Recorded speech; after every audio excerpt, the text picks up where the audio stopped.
नमस्कार दोस्तों, आज मैं आपको शनिदेव जी की व्रत कथा सुनाऊंगी। एक समय स्वर्ग लोक में सबसे बड़ा कौन के प्रश्न पर नौ ग्रह में वाद विवाद हो गया। विवाद इतना बड़ा कि उन सभी के बीच में भयंकर युद्ध की स्थिति बन गई थी। निर्णय के लिए सभी देवता देवराज इंद्रास के पास पहुंचे, पर बोले, हे देवराज, आपको निर्णय करना होगा कि हम में से सबसे बड़ा कौन है। देवताओं का प्रश्न सुनकर देवराज इंद्र उलझन में पड़ गए। इंद्र बोले, मैं इस प्रश्न का उत्तर देने में असमर्थ हूँ। हम सभी पृथ्वी लोक में उज्जैनी नगर में एक राजा विक्रमादित्य के पास चलते हैं। देवराज इंद्र सहित सभी ग्रह देवता उज्जैनी नगर पहुंचे।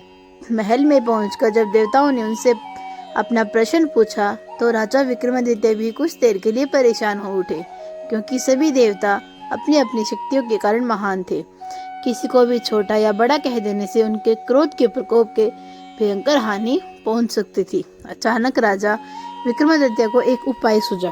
उन्होंने विभिन्न धातु जैसे स्वर्ण, रजत, कांसा, ताम्र, सीसा, रागा, जस्ता, अब्रक व लोहा, इन सभी के 9 आसन बनवाए। धातुओं के गुणों के अनुसार सभी आसनों को एक दूसरे के पीछे रखवाकर उन्होंने देवताओं को अपने अपने सिंहासन पर बैठने के लिए कह दिया। देवताओं को बैठने के बाद राजा विक्रमादित्य ने कहा, आपका निर्णय तो स्वयं हो गया। जो सबसे पहले सिंहासन पर विराजमान है वही सबसे बड़ा है। राजा विक्रमादित्य के निर्णय को सुनकर शनिदेव ने सबसे पीछे आसन पर बैठने के कारण अपने को छोटा जानकर क्रोधित होकर कहा, राजा विक्रमादित्य, तुमने मुझे सबसे पीछे बैठाकर मेरा अपमान किया है। तुम मेरी शक्तियों से परिचित नहीं हो। मैं तुम्हारा सर्वनाश कर दूंगा। शनि ने कहा, सूर्य एक राशि पर 1 महीने, चंद्र 2.25 महीने, मंगल 1.5 महीने, बुध और शुक्र 1 महीने, बृहस्पति 13 महीने, लेकिन मैं किसी राशि पर 7.5 वर्ष या 7.5 तक रहता हूँ। बड़े बड़े देवताओं को मैंने अपने प्रकोप से पीड़ित किया है।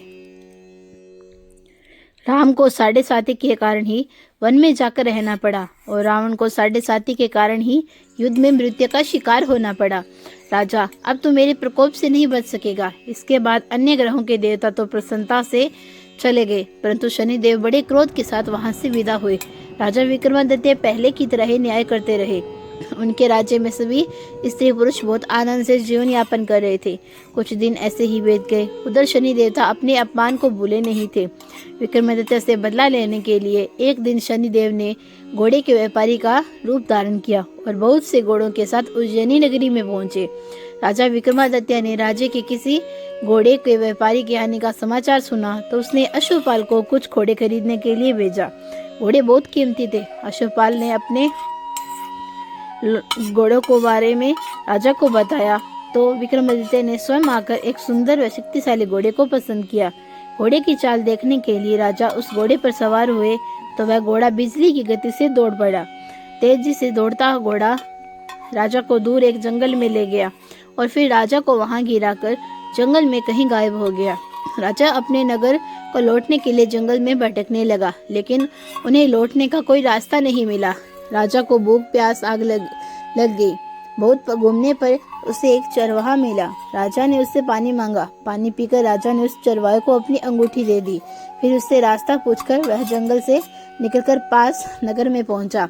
राजा ने एक सेठ की दुकान पर बैठकर कुछ देर आराम किया। उस सेठ ने राजा से बातचीत की तो राजा ने उसे बताया कि उज्जैनी नगरी से आया हूँ। राजा के कुछ देर दुकान पर बैठने से सेठ जी की बहुत बिक्री हुई। सेठ ने राजा को बहुत भाग्यवान समझा और खुश होकर उसे अपने घर भोजन के लिए ले गया। सेठ के घर में सोने की एक हार खूंटी लटके हुआ था। राजा को उस कमरे में छोड़कर सेठ कुछ देर के लिए बाहर गया। तभी एक आश्चर्यजनक घटना घटी कि राजा के देखते देखते ही उस खूंटी ने उस सोने को हार को निगल गया और सेठ ने कमरे में लौटकर हार को गायब देखा तो चोरी का संदेह राजा पर ही किया। और क्योंकि उस कमरे में राजा अकेला ही बैठ, सेठ ने अपने नौकरों से कहा कि इस परदेसी को रस्सियों से बांधकर नगर के राजा के पास ले चलो। राजा ने विक्रमादित्य से हार के बारे में पूछा तो उसने बताया कि देखते ही देखते खूंटी हार निकल गई। इस पर राजा ने क्रोधित होकर चोरी करने के अपराध में विक्रमादित्य के हाथ पांव काटने का आदेश दिया। राजा विक्रमादित्य के हाथ पांव काटकर उसे नगर की सड़क पर छोड़ दिया गया। कुछ दिन बाद एक तेली उसे उठाकर अपने घर ले गया और उसे अपने कोल्हू पर बैठा दिया। राजा आवाज देकर बैलों को हाँकता रहता। इस तरह तेली का बैल चलता रहा और राजा को भोजन मिलता रहा। शनि के प्रकोप की 7.5 पूरी होने पर वर्षा ऋतु प्रारंभ हुई। राजा विक्रमादित्य एक रात मेघ मल्हार गा रहा था।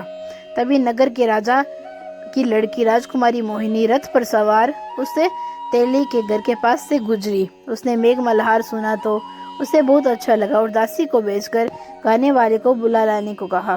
दासी ने लौटकर राजकुमारी को अपंग राजा के बारे में सब कुछ बता दिया।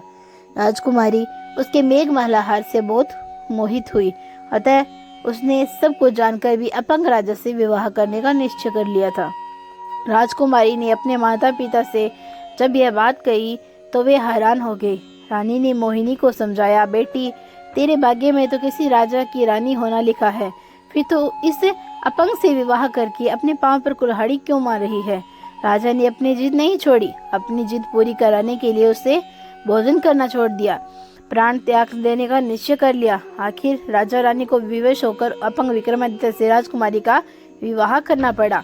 बेटी के विवाह के बाद राजा विक्रमादित्य और राजकुमारी तेली के घर में रहने लगे। उसी रात स्वप्न में शनिदेव ने राजा से कहा, राजा, तुमने मेरा प्रकोप देख लिया, मैंने तुम्हें अपने अपमान का दंड दिया। राजा ने शनिदेव से क्षमा करने को कहा और प्रार्थना की, हे शनिदेव, आपने जितना दुख मुझे दिया अन्य किसी को न दिया। शनिदेव ने कुछ सोचकर कहा, राजा, मैं तुम्हारी प्रार्थना स्वीकार करता हूँ। जो कोई स्त्री पुरुष मेरी पूजा करेगा, शनिवार को व्रत करके मेरी व्रत कथा सुनेगा, उस पर मेरी अनुकंपा बनी रहेगी। प्रातःकाल राजा विक्रमादित्य की नींद खुली तो अपने हाथ पांव देखकर राजा को बहुत खुशी हुई। अपने मन ही मन शनिदेव को प्रणाम किया। राजकुमारी भी राजा के हाथ पांव सही सलामत देखकर आश्चर्य में डूब गई। तब राजा विक्रमादित्य ने अपना परिचय देते हुए शनिदेव के प्रकोप की सारी कहानी सुनाई। सेठ को जब इस बात का पता चला तो वो दौड़ता हुआ तेली के घर पहुंचा और राजा के चरणों में गिरकर क्षमा मांगने लगा। राजा ने उसे क्षमा कर दिया, क्योंकि यह सब तो शनिदेव के प्रकोप के कारण हुआ था। सेठ राजा को अपने घर ले गया और उसे भोजन कराया। भोजन करते समय वहां एक आश्चर्यजनक घटना घटी। देखते देखते उस खूंटी ने हार उगल दिया, जो पहले हार निगल चुकी थी। सेठ जी ने अपनी बेटी का विवाह भी राजा के साथ कर दिया और बहुत से स्वर्ण आभूषण, धन और देकर राजा को विदा किया। राजा विक्रमादित्य की घोषणा से शनिदेव बहुत प्रसन्न हुए। राजा विक्रमादित्य राजकुमारी मोहिनी और सेठ की बेटी के साथ उज्जैन पहुंचे तो नगरवासियों ने हर्ष से उनका स्वागत किया। अगले दिन राजा विक्रमादित्य ने पूरे राज्य में घोषणा कराई कि शनिदेव सब देवों में श्रेष्ठ है। शनिदेव का वध करने तथा व्रत कथा सुनने के कारण सभी लोगों की मनोकामनाएं शनिदेव की अनुकंपा से पूरी होने लगी। सभी लोग आनंद पूर्वक रहने लगे। बोलो शनिदेव महाराज की जय हो।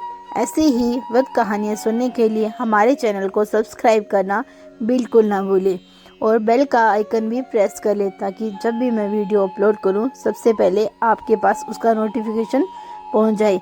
अगर मेरी ये कहानी आपको अच्छी लगी हो तो प्लीज़ इसे शेयर भी जरूर कर दें।